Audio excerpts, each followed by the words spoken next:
entering music. I feel like, I don't know if any of you have read Active Hope by Joanna Macy, but it is an amazing book, which is about how to face the mess we're in without going crazy.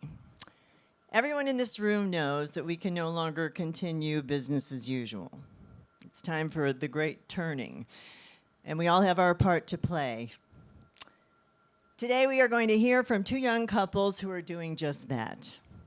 Well, actually 1.5 couples because Philippe couldn't be here, and they're not that young, but compared to me, they're considerably younger. So please welcome my fellow board members, Ashlan Cousteau and Amy Smart and Carter Oosterhouse.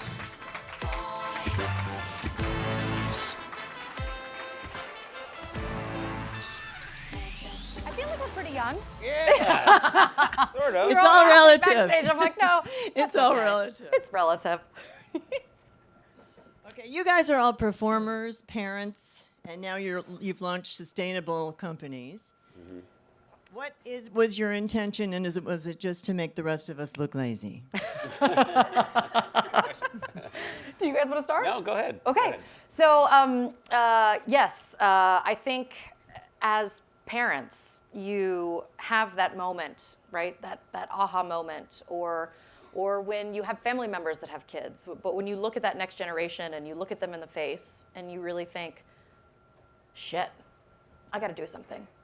And I will say that my husband, Philippe, who is taking care of our 2 children, that's one of the reasons why he's not here, bless him, he's been doing youth education for 17 years. So this was already really part of his legacy. But when we had our 2 daughters, it really, I think, made us triple down on saving the planet. And we just knew that it was something that we had to do. Well, I feel like since a teenager, I've been in the environmental movement. So it's. I remember. I knew you when you were a We go back, teenager. Wendy. So I think that it's been such a learning experience, and there's so many great, innovative new products and ways of being in the world, and now being a parent, and having such a personal investment in the future, having a child. And caring about their environment and about the way they see the world and about the way they interact in the world. And so for us, we went into the mattress business because you spend a third of your life on a mattress. And that is a place where there can be many chemicals and off-gassing and toxins. And so we got into that. He's obviously really into the home space in so many ways. So I don't know. That's how we kind of got into it. But I think having a child feels even more important now. Yeah, and on that note, it seems that, particularly in the last couple of weeks, a lot of people felt like we had the 1-2 punch in the world. It's like just too much. After Buffalo and then what happened recently in Texas, it was just kind of the layering on of when is this going to end. Yeah. And I was at a Memorial Day parade in Topanga, where I met you. And I saw all these young families with their kids, and I thought, this is why we keep showing up. Yeah. And it really is because you cannot put your head in the sand, and you cannot just give up and cry, "Uncle, I can't do this anymore," because you just don't have the option. Right. And to your point of, we spend a third of our lives in bed, and most of us have no idea how dangerous our beds can be. Right. Can you elaborate on this a little for us? Yeah, I mean, well, I guess, so I saw this study. It was like, if you live to be 80 years old, you're going to spend 26 of those years sleeping in your bed, and 7 of those years you're going to try to fall asleep, right? So you want something, so we thought we need to come up with something. I think let's back it up a step. When we decided the mattress business, which is not a sexy, fun business at all. It's where you make the babies. It is where you make the babies, so in a roundabout way, it can be. But nobody was really talking about it. It just didn't seem like it was at all on our radar. But because I am in the home space, it was something that I continually was reaching out to people, sources, contacts of trying to find mattresses for these home makeover shows and whatnot. And what I began to realize is that there's a lot, nobody talks about it. There's no transparency in the mattress industry. And nobody knows what's in a mattress. And even like, should we cut it open? I wanted to bring a mattress that we cut today, but there wasn't enough room. But it just seemed like something that we felt, let's get involved in this. I think this is something that we could tackle. We could maybe entertain this option. And, I like building businesses. And when I do, I think the eco and the sustainability is always on the forefront. And just going back to the kid thing, I feel like when you have kids and what you were saying, it does become tenfold without a doubt. It's like something that, is this something I would give to my child? Is this something that my child could consume? And if you could answer those honestly, then it's like, okay, this is the right way we should be going, or this is the wrong way. And that's randomly, we got in the mattress world, and we continually have to make those choices. It's shocking, but we do, because there's a factory that makes them, and we continually have to make those choices. Are they making it the right way? Is there a foam that we could substitute for, this ingredient or that ingredient? And those are the tricky choices you have to make, especially when you're in a business trying to make money, right? You're trying to create this business and make it bigger and make it work. And it goes beyond mattresses, though. Yeah. I forgot what it's called. What are the little plasticky particles that we all have in our bodies right now? Microplastics. Yeah. Microplastics. Yeah. And Newborns have them. They just found that newborns have them in their stomachs. wow. Because we're just not thinking of our bras, our clothing, it's Right. baby bottles. I mean, the microplastics are And rugs and furniture Yeah. Exactly. and all of Everything, that stuff. yeah. And you guys are now moving into that as well, aren't you? You also added a furniture line and a Yeah. So the idea behind Smarthouse Collections was we'd start with the mattress randomly. I don't know why, but just start with the mattress. That seemed like a right way to go, and then get more into furniture and produce, obviously bedding. So the soft goods, and then the hard case is started to come later. Yeah. I just have to say that okay, so the name of their line is Smarthouse. Smarthouse Living Smarthouse Collections. Collections. Yeah. And Amy, was it hard to grow up with the name Smart? Was that like a really tough bar for you? Yes, all my teachers always teased me on my friends and their Oh, yeah. and their Smarty. parents. But then if you Smart. think of Carter and how hard it must have been for his friends to pronounce his last name, Oosterhouse. Oh, So yeah. that's why you came up with Smarthouse, Yeah, which put it makes it together. easier for everybody. Yeah, which is very good. And then on the same line of getting a good night's sleep, Ashlan and Philippe Yeah. have come up with a very interesting product, which they just gave me a little sample of, and I'm very excited about it. Well, but I'm giggling as Carter's like, it was kind of random we started in mattresses, and I was like, well, it was pretty random that we started in cannabis. So Philippe and I, we are ocean conservationists. Philippe has a nonprofit that's all about educating youth to save the world. We speak at the UN, we speak at schools. We have all of this good for the planet things that we do, good for the ocean things that we do. And we always talk about how important businesses are. And I think that you all have heard today through all the multiple speakers that, governments can and have only gone so far. Voting for said governments can only go so far. And one thing that we all have to think about is as consumers is we can vote, and we can vote with our wallet. And I think that's what's so exciting about what you all are doing too, is giving consumers a choice and giving them these options that are better for people and better for the planet. So when Philippe and I would always talk to, give these speeches, we would say that businesses are the solution and they need to be the solution. But then we would come home and look at each other and we'd say, but gosh, we really need to put our money where our mouth is. And when we think about future generations and when we think about the biggest problems that our world is facing, obviously the climate crisis is the biggest thing. And one thing that always drives us crazy is no one ever talks about the ocean when we talk about the climate crisis. No one ever talks about the ocean when we talk about solving the climate crisis. But what controls our climate? The freaking ocean. So when we talk about climate, we have to talk about the ocean. And what we wanted to do is we sat down and we thought, how can we educate people about the ocean, and how can we show people that the ocean is our biggest ally in fighting the climate crisis? So we thought about the blue economy, the restorative blue economy. And specifically through our work, we know the restorative qualities of seaweed. If it's farmed regeneratively, it can capture carbon, reoxygenate the water. It can lower the pH of the ocean. It provides nurseries for many marine animals, and even will protect the coastline during a storm surge. So we're like, aha, seaweed. Okay, we got seaweed. Another thing that drives us flippin' crazy, and all of you in the room, I will beg you this, if you take omega-3s, go home and look at the container, because many people don't realize that their omega-3s are fish oil or are krill oil. And right now, 90% of our ocean is either fished to capacity or is overfished.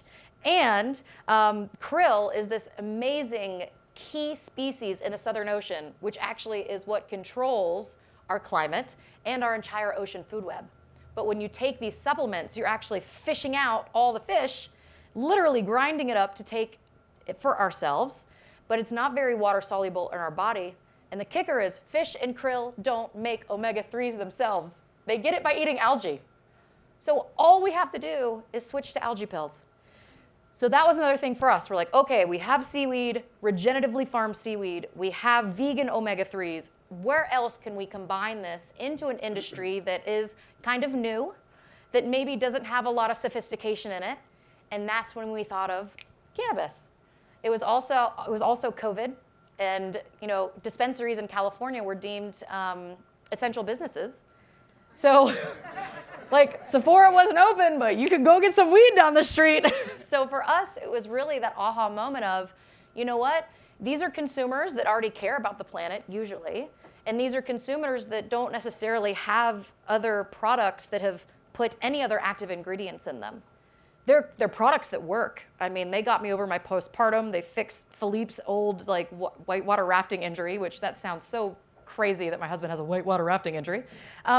But they work, and we realized we were gonna start SeaWeed Naturals, because again, great name. If the Cousteaus start a weed brand, we have to call it seaweed. So we started SeaWeed Naturals, and we're combining restoratively farmed seaweed.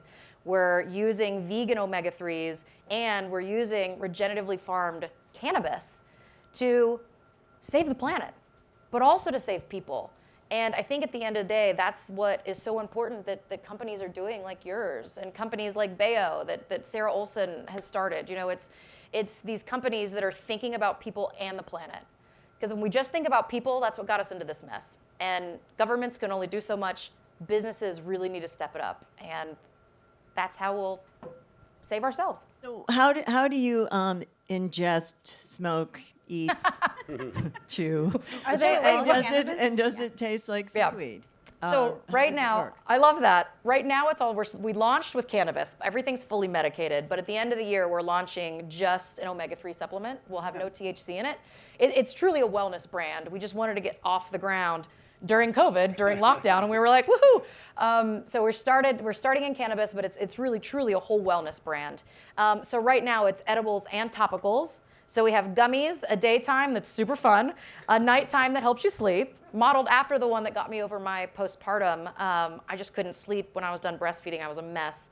And then we have 2 topicals that are for aches and pains, muscle pains, inflammation, 2 tinctures that you can put in your water, smoothie, coffee, whatever you want, and ingest that. And then we have a body massage oil that's fabulous, and also a lip balm, because who doesn't love a lip balm? But again, like Amy and Carter, when we were creating this, we were like, we have to hold this brand to a bigger standard. We have to show people that there's other options out there. So the only plastic that is in our brand is the child proofing, that we have to, because it's a cannabis product. The boxes are recyclable, it's tin and aluminum, it's glass. And at the end of the day, we didn't wrap the packages in the freaking cellophane wrapper, because nobody needs to do that. So we were just always, every step of the way, which is so fun when you're entrepreneurial and you start a business like us up here, how can you make every single decision a better decision for the planet? And lead the way and hope that the rest of the industry follows suit. It's interesting to see the sort of arc from. I mean, I grew up. My first exposure to underwater was from watching Jacques Cousteau. Yeah. And then I started diving when I just got out of college, and my friend married her dive master in Saba, and I discovered That's going to be a coral good story reefs. over cocktails. Yeah, maybe later I'll tell you more about that. But it just uncovered that whole world that exists beneath the surface of the sea, and so few people have ever actually seen it firsthand. Yep. And you realize, my God, that's 3/4 of this planet. Yeah. And it's wonderful to see how you guys have carried the torch through these generations, and now we're making all this work. How did you and Philippe? Well, I guess how did you find each other? You are Yeah. a wanderlust kind of adventure. Yeah, so I was Journalist. when I met Philippe, I was a correspondent and fill-in anchor for E! News, filling my days of talking about Kim Kardashian's booty and Justin Bieber's haircut, which was super fulfilling. And so when I met Philippe, I had that little hole in my stomach that while my job was fun and exciting, and honestly, it was my dream job, there was a little part of me that never felt fulfilled. And I went to a speech about the BP oil spill, and in walked this super tall, handsome man. And I said to my friend, my God, who is that? She said, that's the guy speaking. I was like, oh, that was the dork in the mandals in the picture that you sent me? She's like, yeah, that's him. So we started chatting, and that was it. We've been together ever since. And what I truly try to bring to our relationship in terms of our working relationship, and possibly our personal relationship too, but I always try to bring that idea of pop culture and storytelling. Because at the end of the day, when I first started going to the ocean conferences with him, it was the same people talking about the same stuff, talking to the same group of people, and nobody outside of them, they weren't bringing in outsiders. And I really made it my mission to try to improve ocean literacy. You know, so many people don't realize that climate change is an ocean issue, that they don't think that 70% of the planet, is our ocean. They don't think about, the air that they breathe, the food that they eat, and the water that they drink all came from the ocean.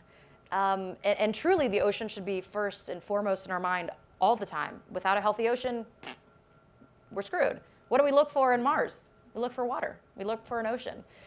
So I really try to make it more digestible, make it more fun. I wrote Oceans for Dummies because I realized that a lot of people just didn't understand the ocean. It's big and scary and beautiful. So that's kind of what I always try to bring to it is just how can we bring more people into the conversation? How can we get more people excited about it?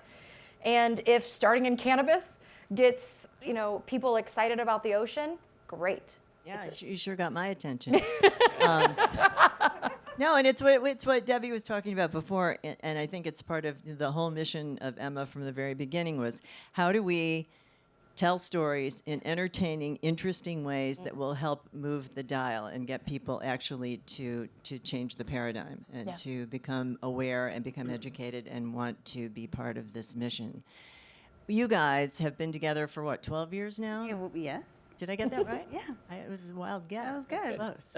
Yeah. So you came to it from sort of different parts of the entertainment business. And did you consciously think about how can we use our platforms to create these products, to push this out? I mean, I think that's an obvious question, but can you talk a little bit about that? Yeah, I mean, I think, because we met through EMA, we were assigned to adopt a school garden together to mentor, and had this similar belief system and what we value. It was really kind of cool because we didn't have to convince each other that this was important. We just knew it was. So actually, when we first got married, we bought a house and we had 2 guest rooms, and we were like, well, let's go get some eco mattresses. And so we kind of had a challenge, and I'm like, I'm gonna go get this one. It's really eco. And he's like, okay, I'm gonna go get this eco one. So we played round robin and tried them all out. And the one I got was like a bean bag, basically. It was so heavy, but it was kind of cool, kind of comfortable. Anyway, but that was sort of part of how we got into the mattress thing is literally testing them out. And then we had this opportunity with this mattress company to create our own under the umbrella of a different brand. And so we took that opportunity. But we always kept saying, like, well, you say it's eco, but what's in the mattress? Yeah. And so we never got a clear answer. And so we built up our personal mattress in this brand, and then we decided to launch our own brand. And when that happened, we really had to dive deep because we you know, I feel so responsible for what we put out there. It like, you know, I would never, I don't want to put out anything that would harm anybody. Or, you know, I just want to create like a good wave into the world. So we did a lot of research. We went to different mattress factories. We started learning like what goes in the mattresses, and there, you know, in the eco world, there's a lot of greenwashing. They'll claim a lot of, you know, but this is green. This is a green mattress, and you're like, but this is full of foam, and okay, and because with mattresses, you don't cut them open. Like you literally have to trust that brand and be like, okay. And so, where our mattress is made, we literally got to see every single component and choose. And I think our biggest choice was the foam, because there is the greenwashing of like, no, but it's an eco foam. Well, it's this foam. And truthfully, like you talk to the real environmentalists and they're like, no foam. So we wanted to stick with our, you know, high standards, and we have latex, and that's made from a rubber tree. And, you know, so we have really quality things that we've put into our mattress. Not to say there's not other good mattresses out there, but, you know, it's kind of hard to trust, and you're kind of like, what's in them, you know? So I don't know. Carter, you've been on TV talking to people about building and their homes and all that stuff for a long, long time. Is this something that you started doing on your own, like when you first began, or has it been a slow sort of dawning, awakening for you? No, it's been, my dad he's an old farmer, so we grew up on this stretch of land in Michigan where we were, we were picking cherries or farming that way, and my dad was always like, okay, well, you got to make sure if you're going to wash this, you got to use the biodegradable soap, and, like that kind of attitude. And so for me, it's always been, so as a builder, again, you get, when I first started working on TV, I was like, oh, this is amazing. And then I thought, how can we build more sustainably? How can we, like, what are the products that are out there and stuff? And mattresses were just, that just constantly came up. It was as a builder, you go to the landfill, you see what's in the landfill, what's put in a landfill. How many mattresses full of petrol get put into the landfill, right? And that doesn't go anywhere, and that's gross. I mean, it's just so nasty to think like, oh, that's somebody's mattress. The one thing I'll tell you, we had a dinner recently and with some friends, and there's with these young cats, these millennials from, they were just cool kids. And we were like trying to what do you guys got going on? And we started talking to them about mattresses. And then they're like, why are you talking? Like, that's the last thing we want to talk about, right? And they didn't know that we had this company. And we started asking them, well, what do you think about mattresses? They're like, well, we look at it like it's just like a piece of furniture that we're going to buy, but we're not going to take with us. Now, when I was a kid, it was like, oh, you're going to take that thing for the next, 30 years, right? And you got to haul that sucker around. But now it just seemed like the shift had changed, like the mindset had changed, where they're like, it's a piece of furniture, we're going to buy one for like $300 and just leave it there, or go to the landfill. Yeah. And we really felt like that's a conversation that we have to help, the narrative we have to help change, to say, no, this is something you can actually have for 30 years, and it's going to be just as good when you first bought it. That's why, our guarantee is we have a very long guarantee on our mattress, because we believe that the elements that we put into it, they are going to last. We know they're going to last. They're good for your body. They're not going to be harmful for your body. So hearing that younger generation just sort of dismiss it was another eye-opening experience. Are you actually guaranteeing this mattress for 30 years? So we guarantee our mattress. I think it's 20, but I'm sure at 30 years. we haven't gone that far, but yeah. Yeah, we guarantee it for 20 years. Yeah. And it holds its Awesome. shape. It doesn't do that thing. Yeah, I mean it's natural latex, and so the way, and then we have pocketed coils, which are recyclable as well, and so it's 8 inches of pocketed coils, and then it's another 4 inches of natural rubber latex, and then we have JAMA wool, and then we have organic cotton. Yeah. So it's, I mean, It's too bad you couldn't bring one and put it next to the Mariah and the BZ. I know, out right? there. I know. We used to do that at old EMA Awards. People Yeah. used to go out and lie on mattresses. That's it was, true. Yeah, that's right. Yeah, That's right. that was good. Yeah, I yeah. like that. And it's like, we think it's a pretty mattress. Like, we think the look, it's tufted on the top, and, you know, we think it's got that little cool appeal that you almost want to sleep on it without any sheets. I mean, it's, you know, it's kind of, we wanted to make it look attractive. good. Yeah, yeah. Even though you cover it right away. Yeah. But I think at the end of the day, that's what consumers want, right? They want something that's stylish, and I love the idea that, and I love that. I'm sorry, the cool cats you were talking to, they didn't sound that cool, by the way.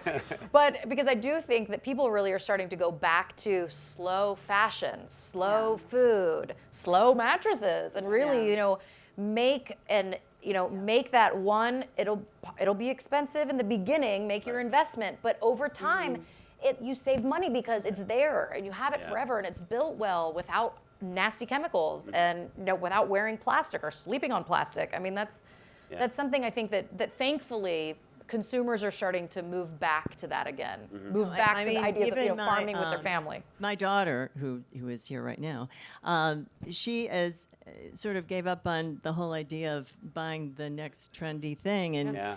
and so many of her friends have their own style. They have vintage stuff. They go to, you know, garage sales, and Yeah. they Yeah. sort of, you know, make their own statement about that. And I think that idea of slow food, of actually going back to, I mean, she cooks much more than I do. Yeah. It's the whole thing of finding that maybe we've tried to expedite everything so fast that you lose the ritual of what it is to make a home, Yeah. to dress, to Yeah. appoint your life. And Because if you think of it, it's like, and I hate to say this because it's such a cliche, but it's real. It's like a race to the bottom. Like, if you're like, the term, you know, conscious capitalism came up, right? Whatever, how many years ago we started really hearing that, like, on the scene, right? But it's true. Like, if you can create something, it's that struggle. Like Amy was saying, we get that all the time from manufacturers who are like, well, let's just throw this in there. It's going to be so much cheaper. If you go to this manufacturer, it's going to be so much easier. It's going to be so much faster. It's going to be so much quicker. And then we lose that integrity of what that product is, why we're buying that.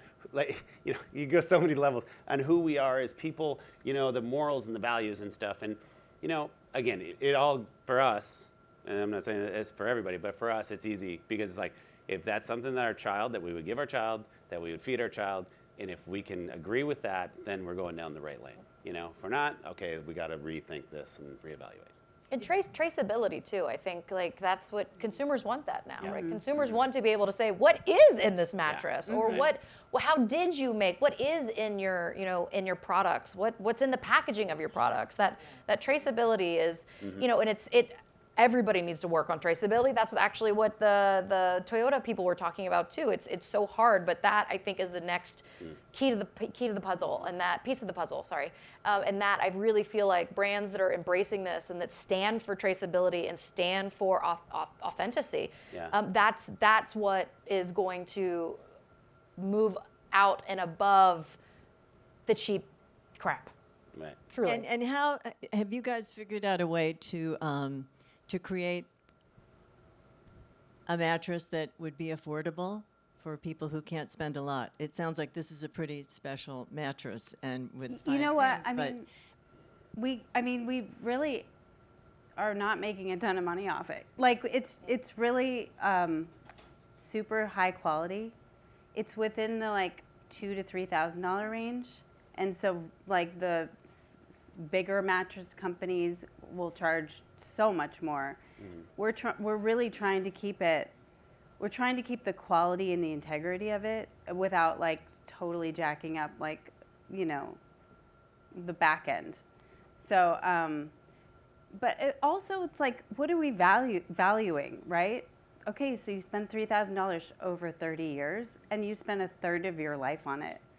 Well, you know, like, that's an investment in your health, in your environment, in the full circle of life. You know, this is like, you know, people will buy cars and buy, you know, fashion stuff or whatever, but when we value like what we're sleeping on, because we all usually sleep on a mattress, you know, that's something that I think it's also like finding that value again of what that is. And Yeah, and I guess, having listened to the last discussions with Toyota about when Styx was talking about, how to get these products to lower middle income people, like you wish everyone yeah, could sleep on a mattress that was healthy for them Yeah. and for their kids and Yeah. didn't have like bad juju. And it's a struggle. It's a struggle. I mean, we realize like our product, just like everybody is, like, what you can get and how difficult it is to get. And they've been saying, well, let's go back and not get from, Sri Lanka, or let's try to find an alternative. And so you do have to have those. We're constantly trying to find new ways to improve, constantly looking at new factories to work with producers and stuff, and where people get their supply chains, because some factories have really large supply chains and it may be easier, but some that don't. All of our mattresses are handmade, so that also becomes a little bit more difficult. There's not a lot of bigger machines. So it's sort of like when you were saying, it's just like you put all these things into a blender and say, what's going to have the lowest, footprint on the environment? How do we do this collectively so those choices, though they may be fun, there's a lot of them, right? And you just gotta decipher through them and you figure out which works. Yeah. Ashlan, this is for you. You said, I know that you have traveled like most of your life, and I was reading your bio and thinking, oh my God, I think you might have been a mermaid in another life, having spent so much time underwater. But now that you're a mother and you have 2 kids, one is pretty young, right? 9 months, you said? 9 months. So this has really changed the way you work and live. And I know Flora is a big change in your lives too over there. So I guess I'm curious from both couples, minus Philippe, I'll speak with him, don't worry. how your lives have changed since you've had kids, and how, if you have any advice for people, how you balance work, family, your passion, your business. How do you how guys do you do it? Yeah. That's a good question. We have no idea. It's called a juggle. I mean, it is, Yeah. because it's like I think for us, like, top priority is always family. When we're working, we all go on location together with our animals and obviously our daughter. And then, if we have to go off on different locations to work, we do. And I think we find a really strong way of just staying together wherever we're going. And then it's really fun also having our company. So, you sort of juggle that with like our careers that we're like making money, and then doing something that we really believe in, and then raising a child. And, honestly, there's no formula. I think it's just where you're prioritizing. And we definitely prioritize like being together is on the top of that. And then everything else sort of trickles down. So. And when you add a miniature donkey to this Yes, mix, that's Possibly right. later today, right? probably won't be able to wants to travel with rescue you, so you donkeys now. just need to find a stable environment for Take a him. page from your book. Yes. Yeah. And I'll say that my sister gave me some great advice before I had my first child. And she said, I want you to know that when they tell women that they can have it all, that you can have a full-time job and be a full-time mom, they're fucking lying. And I was like, whoa, because she doesn't curse a lot, number one. And number two, I was like, oh my gosh, but I now, I understand. You can't do it. You just can't do it all. You have to juggle. And you really have to think, what is priority? Number one should always be family. And just know that things slip through the cracks, I ran out of dog food. My poor dog has been eating chicken noodle soup for the past day and a half because we were just so busy. And, so don't worry, she's happy with the chicken noodle soup. But, it's things, you just have to roll with it. And I think also specifically as women, we're so hard on ourselves. We're so hard on ourselves to be perfect, to look perfect, to say the right thing, to wear the right thing. And it's okay. It's okay. All we can do is do our best. And that's the best. And that's all really people ever want from us. Yeah. You hear that? I know, because we forget. I see every morning I wake up and I'm like, oh crap, and I'm like, no wait, As my girlfriend says, are your children alive? I said, yes. Is the dog alive? Yes. Is the husband alive? Yes. She's like, then you're doing good. So I had somebody tell me years ago, as long as you can keep her off the pole, you've done a good job. Perhaps keeping